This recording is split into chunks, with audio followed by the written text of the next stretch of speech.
And I personally find that incredibly reassuring, and knowing that, for instance, today we are going to be telling the story of Skeleton Woman, which is all about the life, death, life cycle.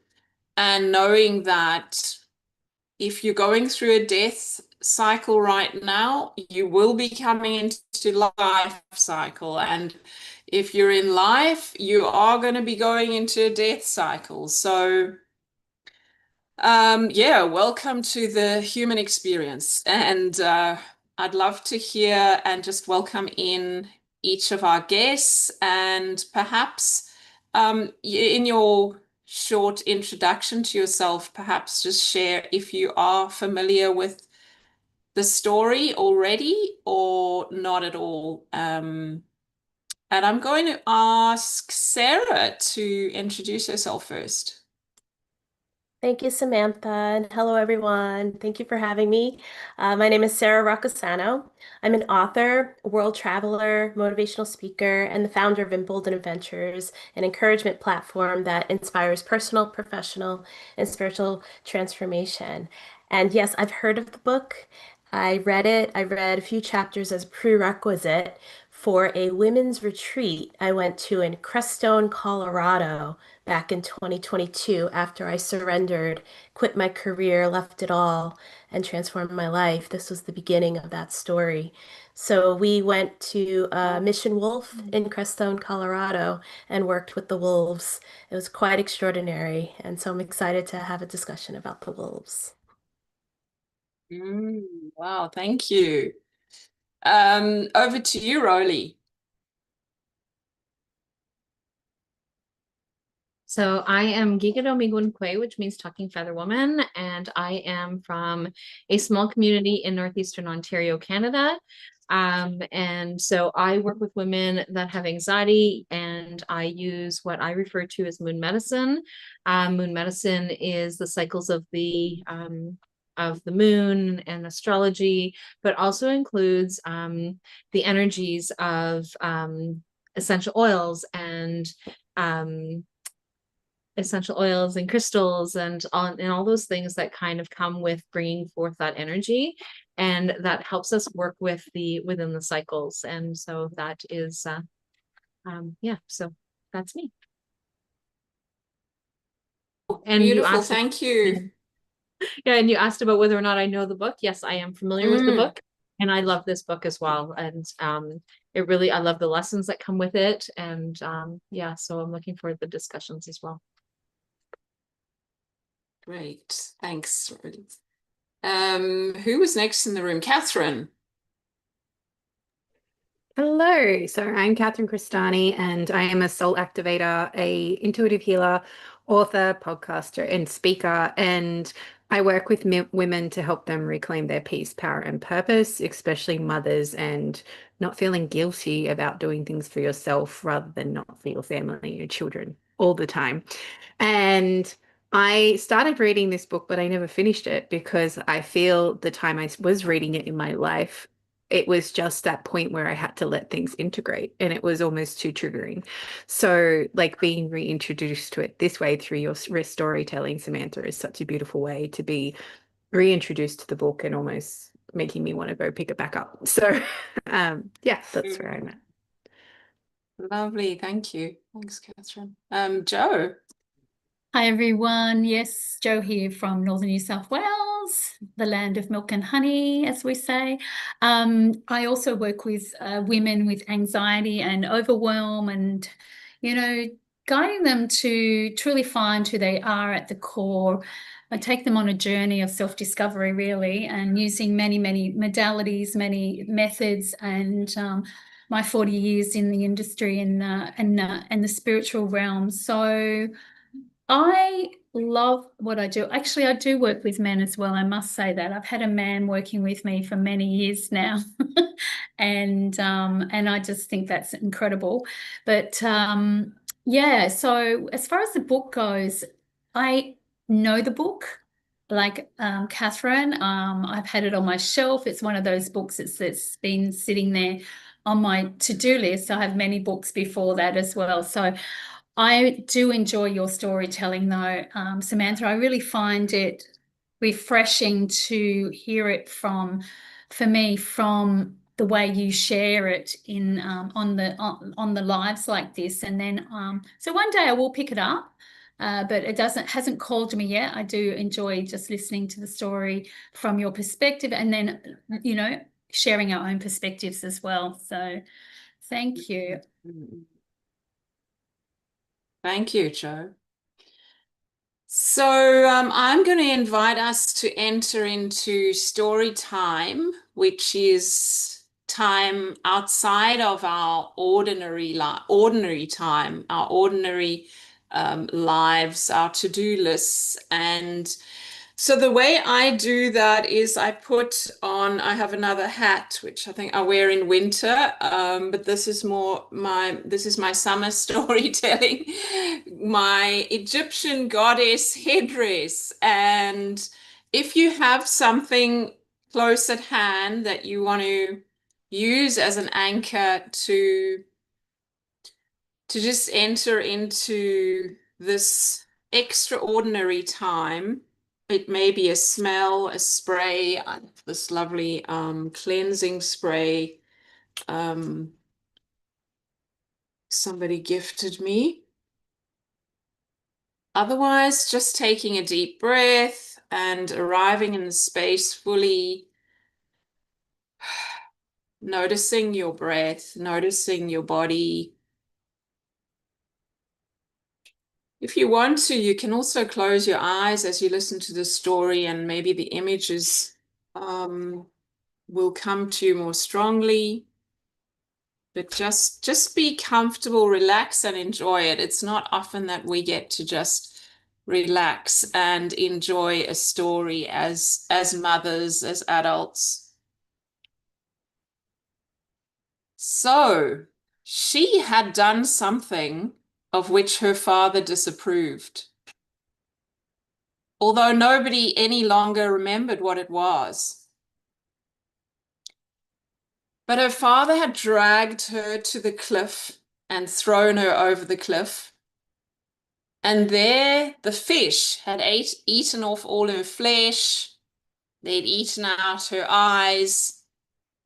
And the crustaceans had made their homes in the sockets of her eyes and in other nooks and crannies of her skeleton.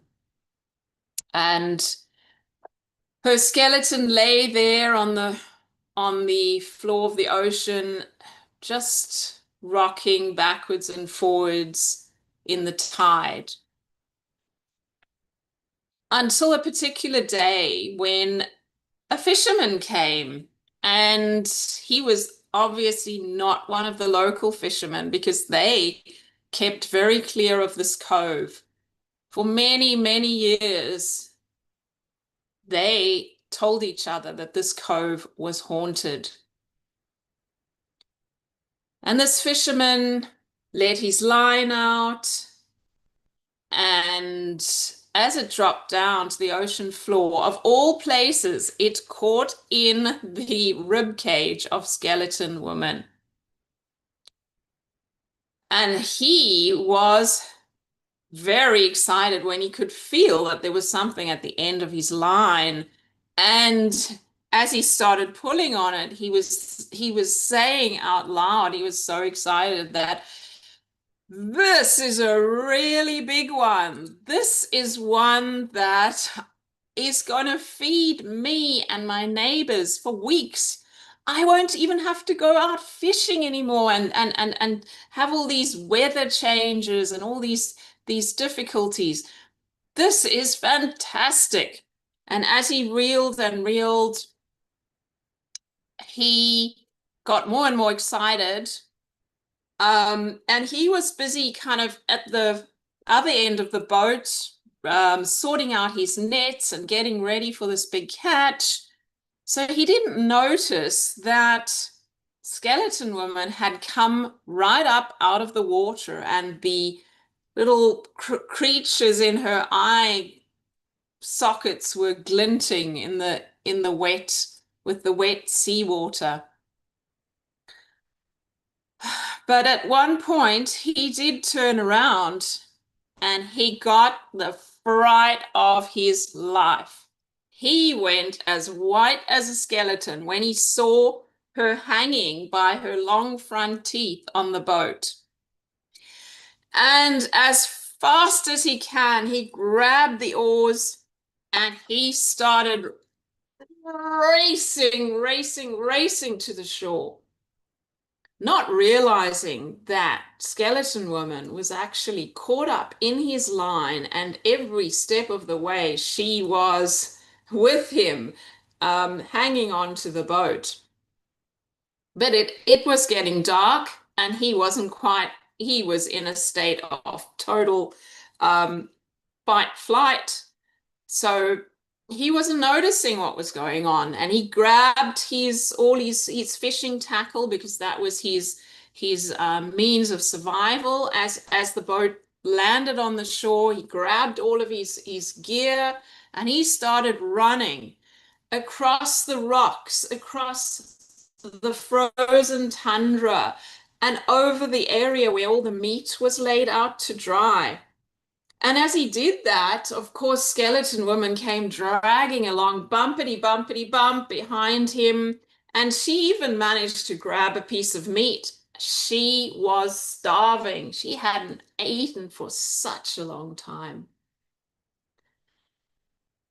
The fisherman approached his hut and threw himself inside. And phew, what a relief, he thought. I am now finally safe. He then lit his whale oil lamp. And what did he see there?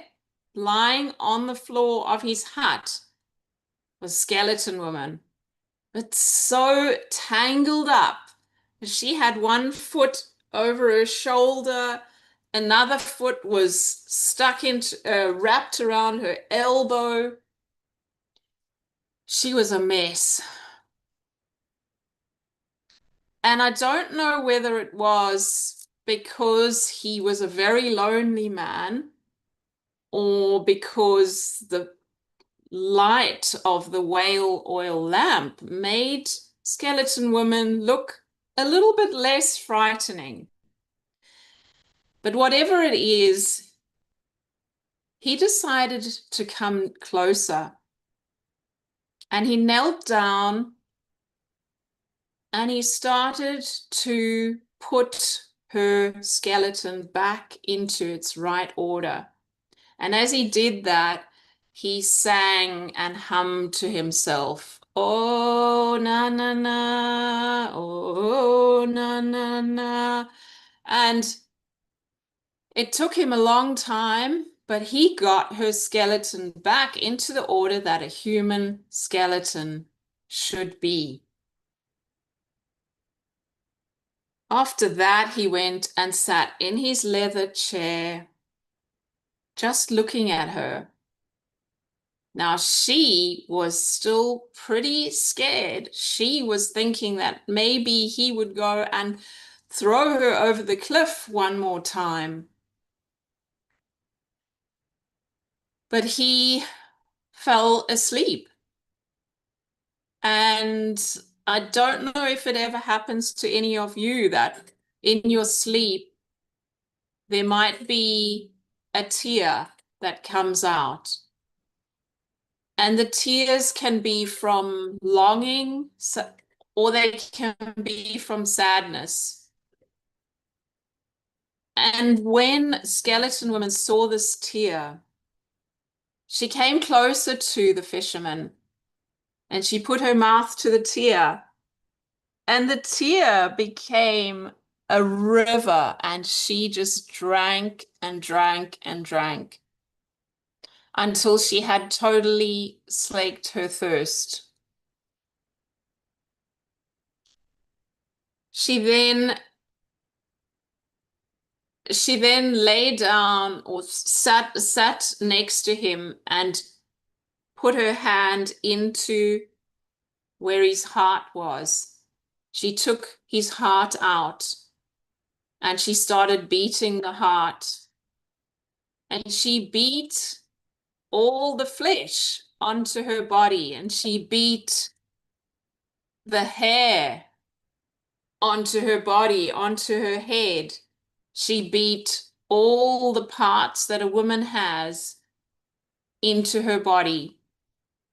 And she drummed the fisherman's clothes off his body, climbed into bed with him. Oh, he was on the chair, wasn't he? Well, somehow he got in, like, down into his bed. And she put his heart back and climbed in with him.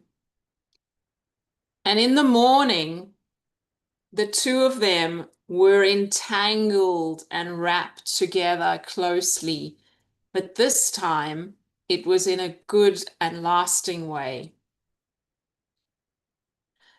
And those who know them saw how they were sustained and provided for by all the creatures that had lived in the sea with skeleton women, and they never lacked for any food ever again. So that is the story of Lady Death, or Skeleton Woman. And I want to invite you to share, have a chance to share where did the story touch you the most? Let's share that first. Who's ready? Oh, then I'll have to pick someone. Catherine. It may be a small image, it's a one line, anything.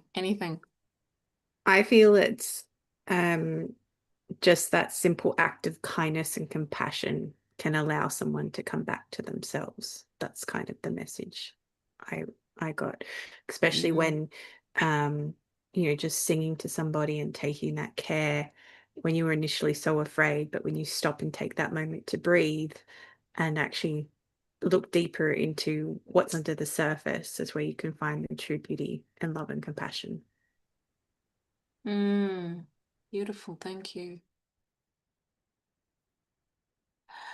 Yes, so he came close to her. You know, he'd been so scared and just wanting to get as far away as possible, but then actually made a conscious decision to come close to her, which changed everything. So what are the parts of ourselves that we, are really try our best to run away from, to get away from? And then when we actually face them, how often that is, and that can be, life transforming and very life enhancing. Who had their hand up? Joe, Sarah. Oh, sorry, Sarah. Go, Sarah. Okay.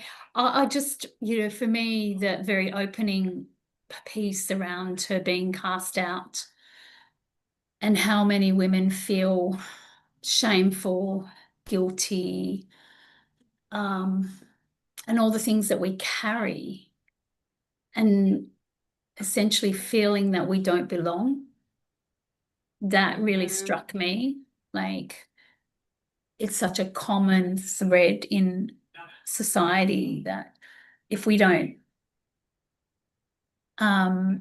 follow the rules of society, or what's the word, Conventions. yes, then we can't fully live our life. We can't fully step into who we are and be guided by what's true for us. And if we can start to really delve into those parts of ourselves, then we can have a new life essentially what happened in the end. That really was very striking to me. If we do the work, we follow our soul's journey and surrender to the fear and do it anyways, as Nike says. But yeah, just know that there is light at the end. Yeah. Yes, and yeah, and then we end up doing that to ourselves. You know, we can get rejected or pushed over the cliff by, you know, the father, the patriarchy, etc. And then we end up thinking we're, you know, we're ugly, we're whatever, too much or not good enough. Or internalize those judgments. And then the story shows us that, yeah, we've got to turn and look at them. We've got to turn and, as you say, do the work. And I had another thought about, oh, so yeah, it starts with that willingness, that, you know, willingness to go into the unknown. That fisherman, well, he stumbled in, you know, and a lot of the time, and Clarissa Pinkola Estes calls it that you can either seek in a sacred way or a bumbling way or a malicious way. But most of the time, I think for most of us, we encounter these things in a very bumbling way. It's not very intentional, but life, however we do it, life is going to provide us with opportunities, and they may not look like a treasure at first.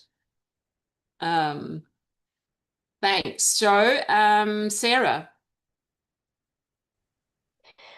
I had the same impressions as Joe. What struck me were the bookends of the story: being cast away, being rejected for a disagreement, whatever that was.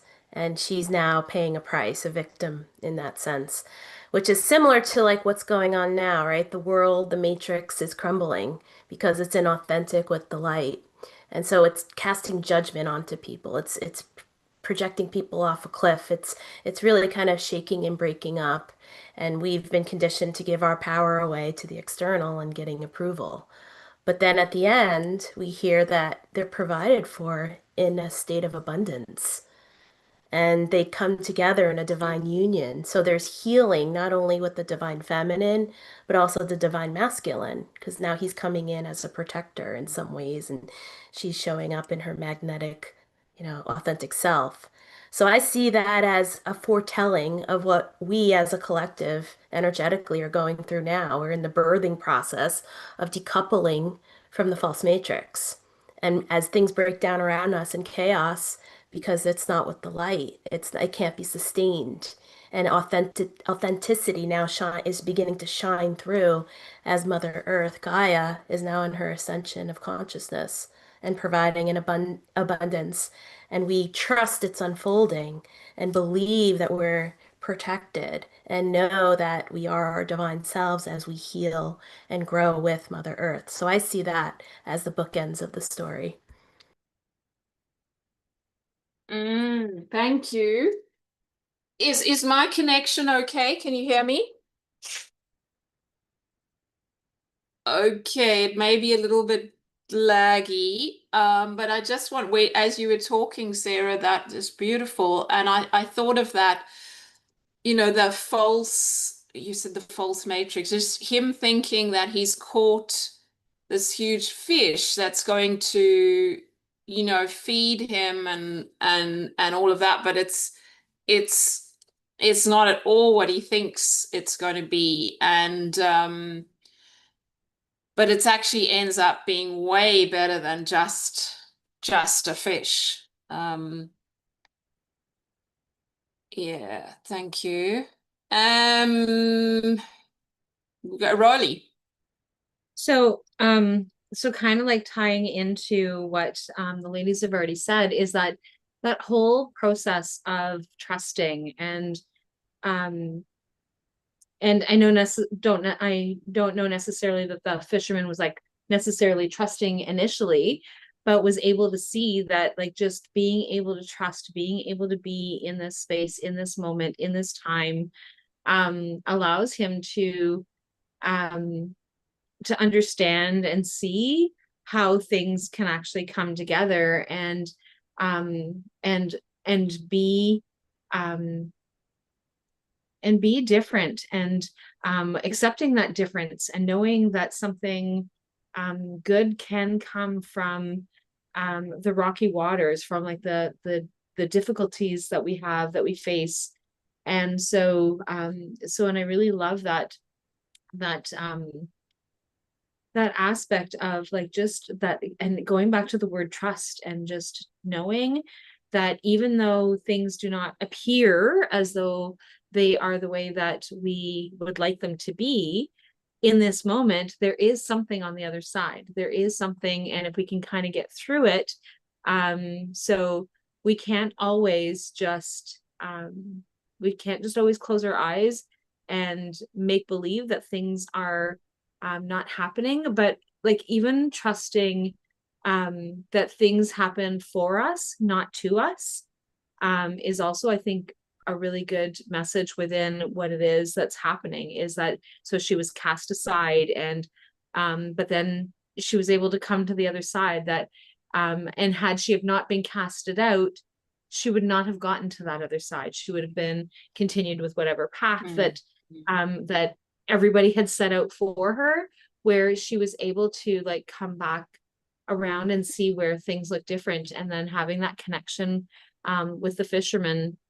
So same thing for him, is that it's not exactly the way that they had intended. He thought he was going to be able to get a fish and eat, and then and it looked completely different than what it was. But it's just going back to that trusting that the universe has a plan, that there's something better out there. And Sara making reference to the light and the changes within the light, and when we can actually try and come from that space, come from that light, allows us to be able to have that connection. So yeah, it really made me think about where things are at for me in my life, and it's like, yeah, okay, I have to, this is a reminder of where I need to be shifting and thinking, and going back to that trust. Thank you, Rollie. Yes, trust is actually a major theme in this story, or it can definitely be seen there. And also where, she takes his heart out. Like, that is the most essential part. That's the part, the one organ that we absolutely cannot live without, and removes his heart in order to, it's a absolute transformation that happens there, and takes a lot of trust. And also trust in the life cycle, trusting in the cycles. It will come around. So that takes me to my next question, which is, where in your life do you think that, or if you prefer, you can talk about a client, that something in you, something needs to die. Like, as you said, Rollie, if she hadn't thrown off the cliff, then the next evolution couldn't happen. So where does something need to die that's maybe a bit overdue, or perhaps in the past there was something that you were doing and you needed to let that die. It was a painful thing. I've actually written a poem about that, came to me earlier, or when I was preparing for this, and Do I have your permission to read it? So I separated from my partner at the beginning of about a year ago. And I won't tell too much, and this is being recorded, whatever. I'm going to pop it in the chat because I find it easier to follow a poem by reading it. But you can just listen if you want. That moment, oh, this is called My One and Only. That moment when your eyes take in a picture of them, heads close together and clearly in love. That moment when you first see their names written together, so and so and so and so. That moment when you read that she's an extraordinary person and oh, so clever. That moment when you are broken, falling apart, falling deep, falling empty, falling. Steep cliff faces flashing past. And your body remembers with a jolt that he is no longer there for you to grab hold of. Nothing to cushion the fall. Blackened earth and death. Silence. Come to me, skeleton woman. Let me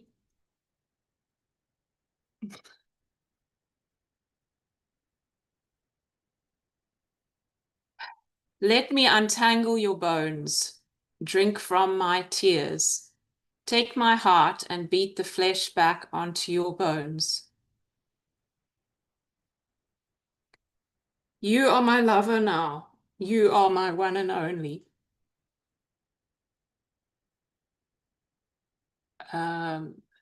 Thank you. I think that I perhaps need a. Is it clear that this is about the woman that he quickly moved on to? Yeah. Okay. So, yeah, I'd love to hear from each of you whether there's something in your life now or in the past that you had to let die, and that was a painful process, but it's brought new life, or you're hoping that whatever you need to let go of now may bring new life. Sara, thank you. Samantha, that was a beautiful poem. Thank you for sharing, and thank you for your showing up emotionally and being authentic. I could definitely connect with your feelings.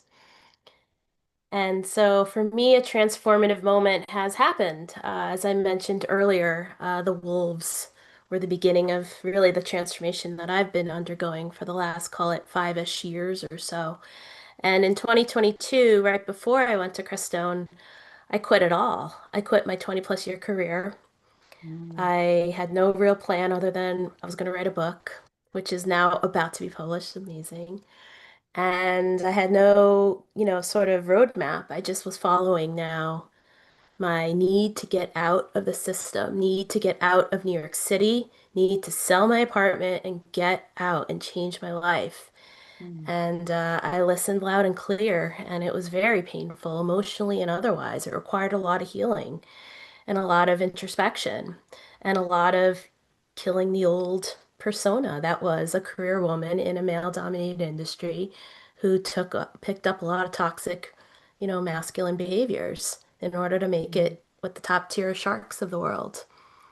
And so here I am now in a kind of flow into the world of femininity. What does that mean? How does that feel? How do you heal? How do you connect with nature? How do you discover these worlds with the helps of wisdom keepers in nature and the wolves and everything?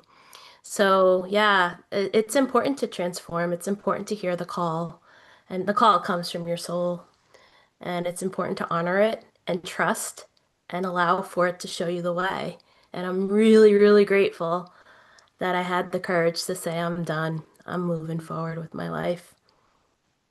Yeah, wow, well done. That, like you say, I mean, you heeded the call, and it also takes courage. It takes courage, a lot of courage.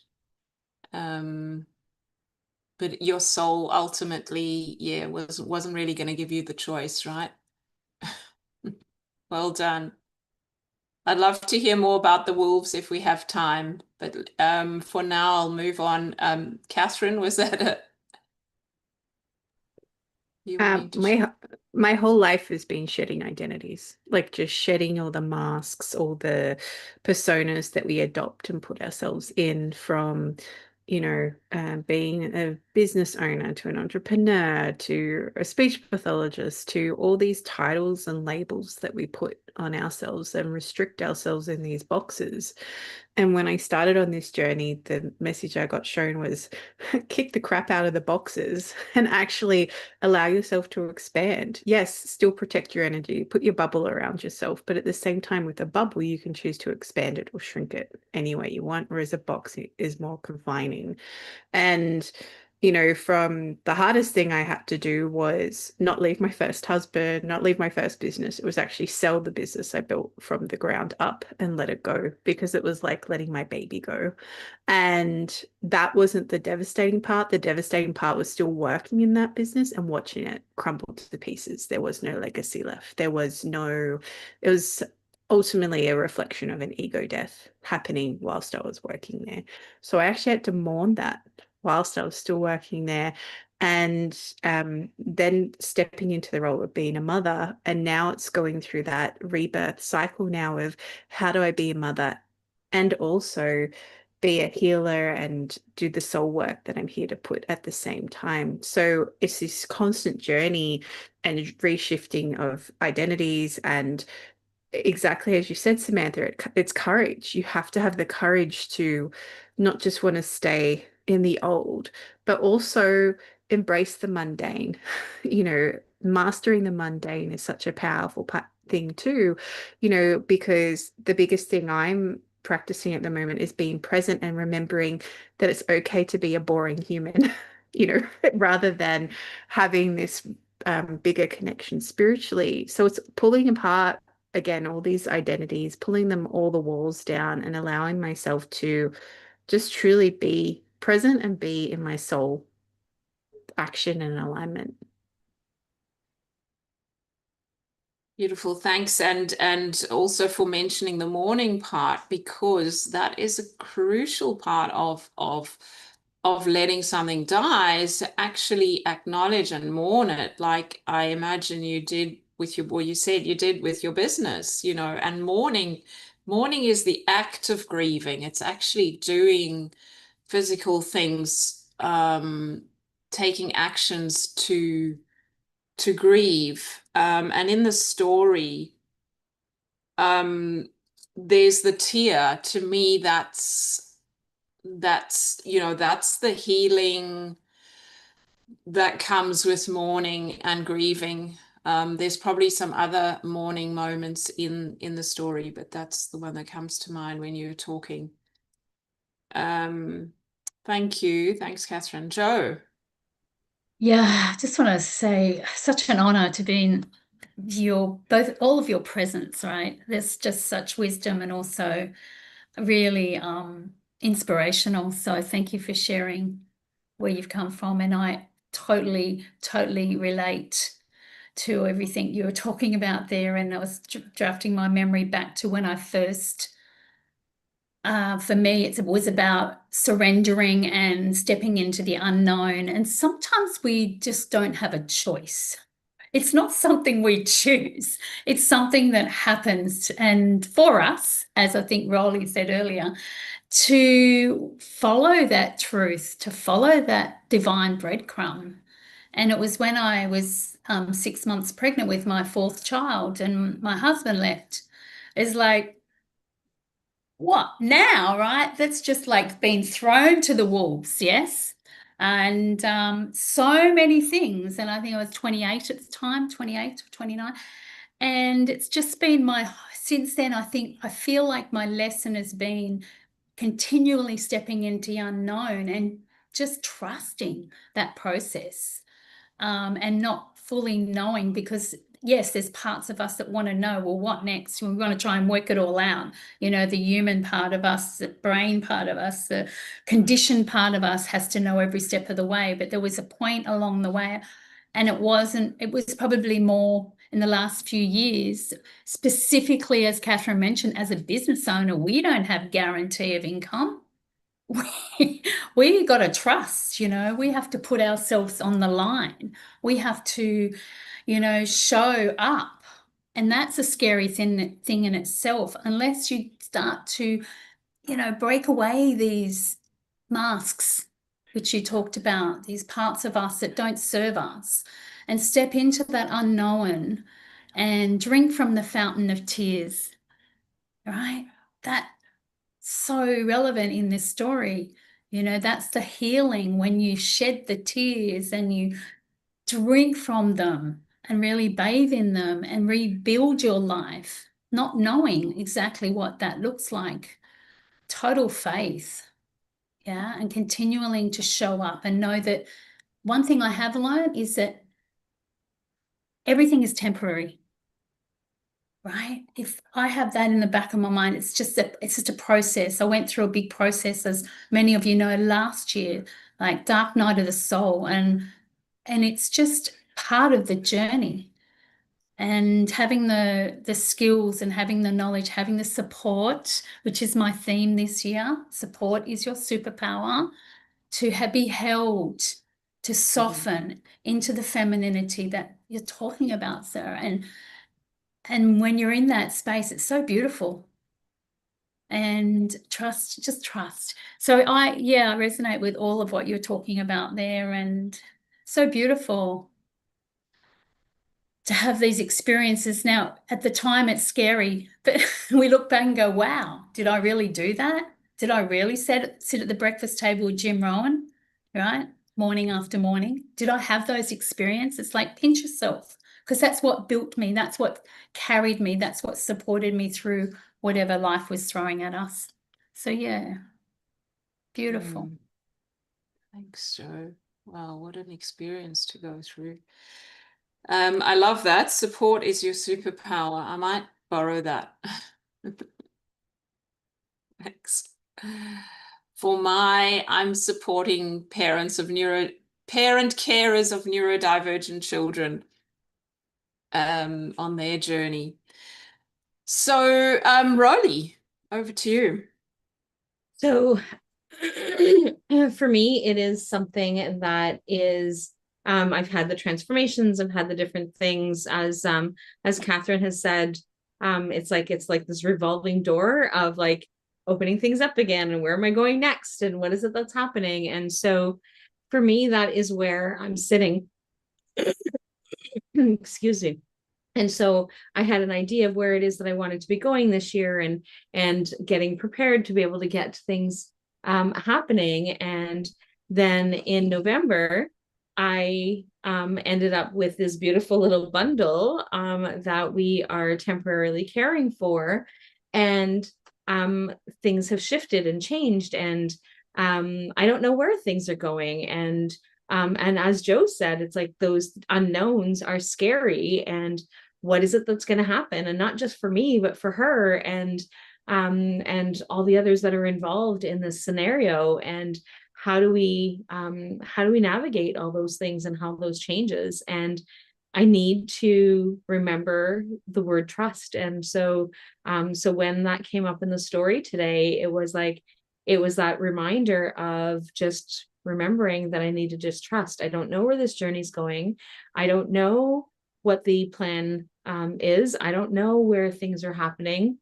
My ego brain will tell me where it needs to go, but that doesn't necessarily mean where it's going to go. And so just being able to be in this present moment and in this trust and in this moment. So she got fussy and I went and got her. And so we've been sitting here snuggling before her next feeding. And that's what I need to do, is just be present and just be in this space and in this moment. And sometimes it's difficult because I have all these things that I would like to be able to get done.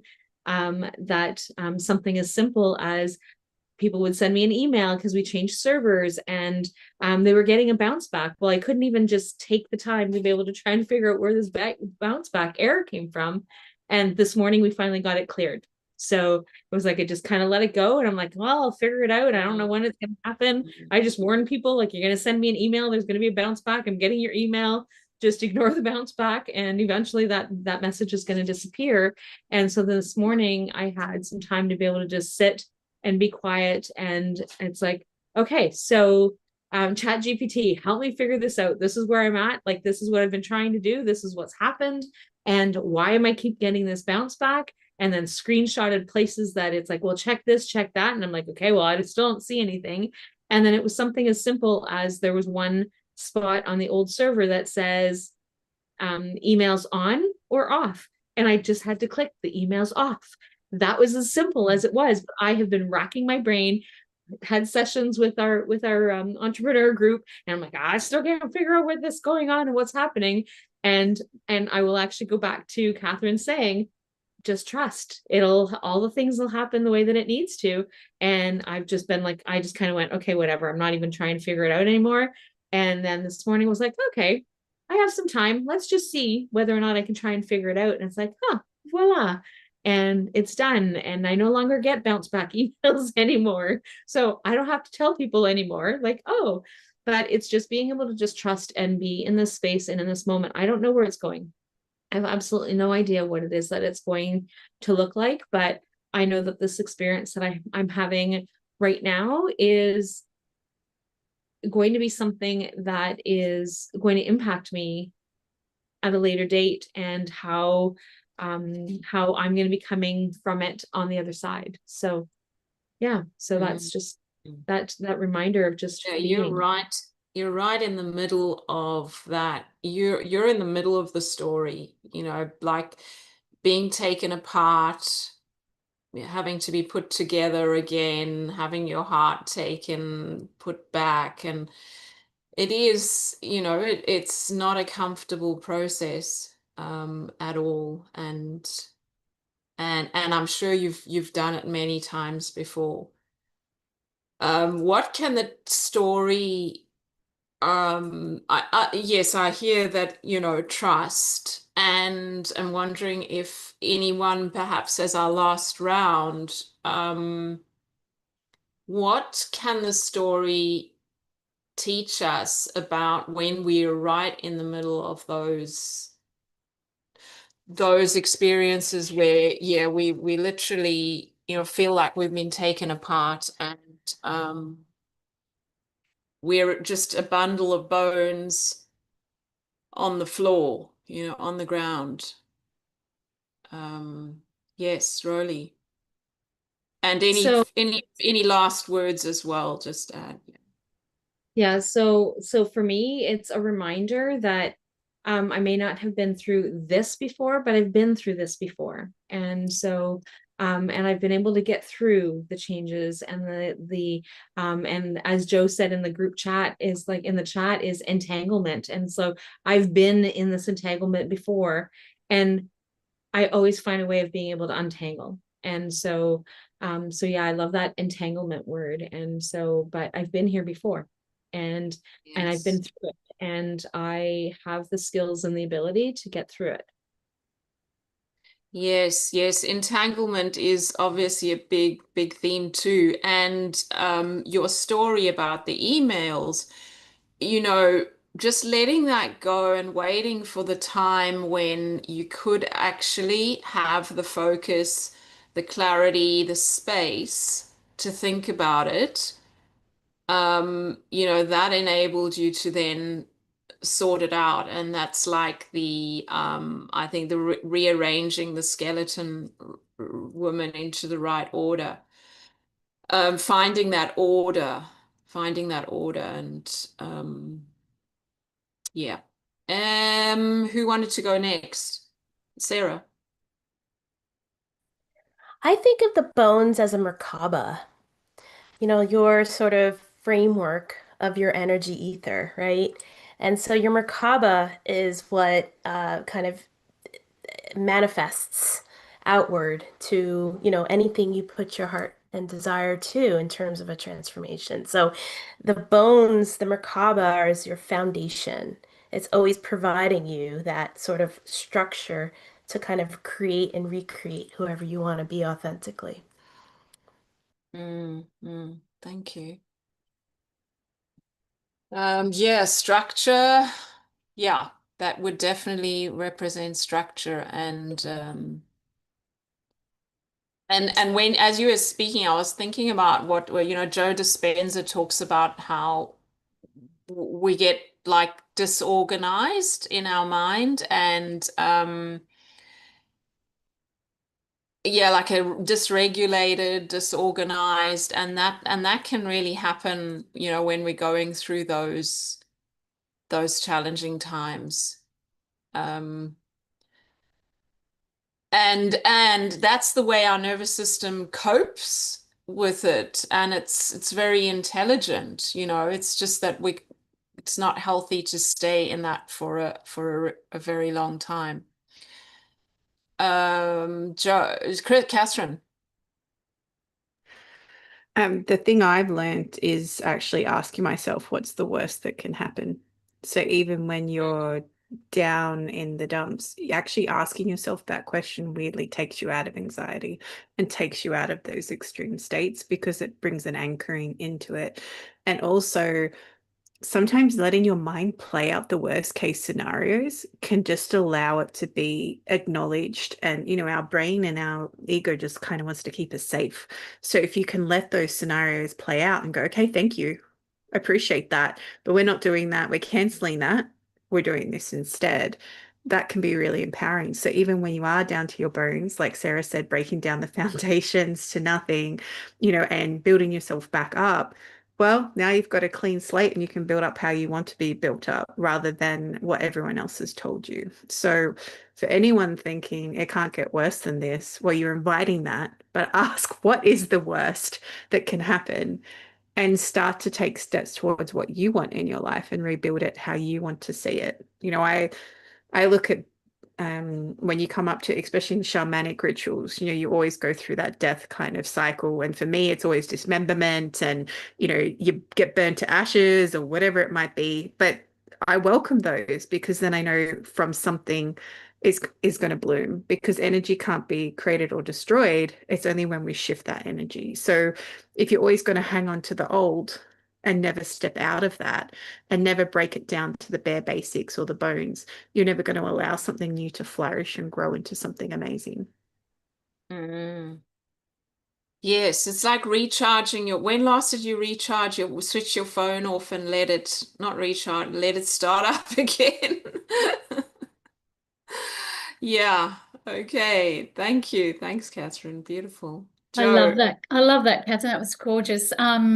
So true. Like really breaking down to break through, and yeah, just coming through the worst experiences, but I cast it back to what actually got me through that moment, that time, that period of time when I was a single mom. And the one thing that supported me was the book that was handed to me from the Louise L. Hayes, You Can Heal Your Life. And that was the start of the journey. And I think I've shared this many times, but I've printed out the extract and I put it on my kitchen wall. And I would read that every single morning without fail. And it saved my life. And now I've abbreviated that and to one line that is everything. It's like an incantation. It wasn't just affirmation. It was like fully living that vision, what I was speaking into. And then it became the one line as everything is working out for me at my highest good, right? But everything is working out. I mean, that one thing just could anchor me back in, like you're talking about anchors, that one changing that state. Oh, yeah. Yeah, it just made me remember that, where I've come from and what I've done. But just embodying something that's going to anchor you back into the present so that you can keep using the tools that you've learned to keep moving forward, even if that means like I think I had an experience in November where I couldn't get out of bed for almost 3 weeks, like really breaking down. But in that experience, allowing yourself to be in that experience, knowing that you're going to come out of that as a rebirth experience. And it was a reinvention of myself. And you did. And I did. So trust again. Yeah. So that's my last. Yes, yes. Thank you. Thank you. And thank you for you supported me the previous winter. I went through a similar experience, and gosh, I think, you know, my experience is the deeper the dark night, the more the transformation. That's been my experience every time.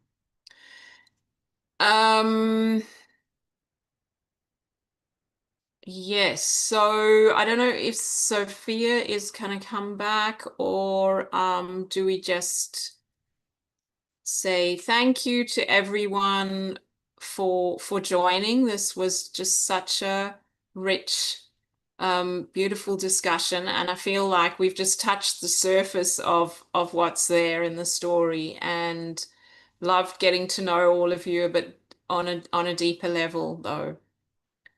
Thank you, because it's so much nicer to tell a story when you actually have people receiving it. It's a gift. Absolutely, Thank you. Samantha, and I thoroughly agree with you. It is so much nicer to tell your amazing stories with these incredible women. I've been fortunate enough to sit here and listen to everything. You're inspiring me to reread the book again. I have read it, but it has been a few years, so I want to honor you and thank you. And honor Sarah and Catherine and Joe and Rollie, or Gigata Migwanpai, for joining us today. Truly, for everyone who is watching, whether it's the live or the replay, check out the links below. Connect with these amazing women. Connect with Samantha if you want to know more about storytelling, as Samantha is in, can I say, is in the top, well, almost in the top 100 speakers in Australia or the world. It's a worldwide tournament, but Yes. if there were 4,000 applications. But yeah. Yeah. So thank you. Leave it at Truly that. appreciate it. Check out all the links below. Come and join Sacred You. We've got so much on offer. Join us for free. Lots of wisdom circles coming up in 2 days. We've got the Art of Feminine Presence. And again, I just want to thank you and honor you. Thank you. Thank you.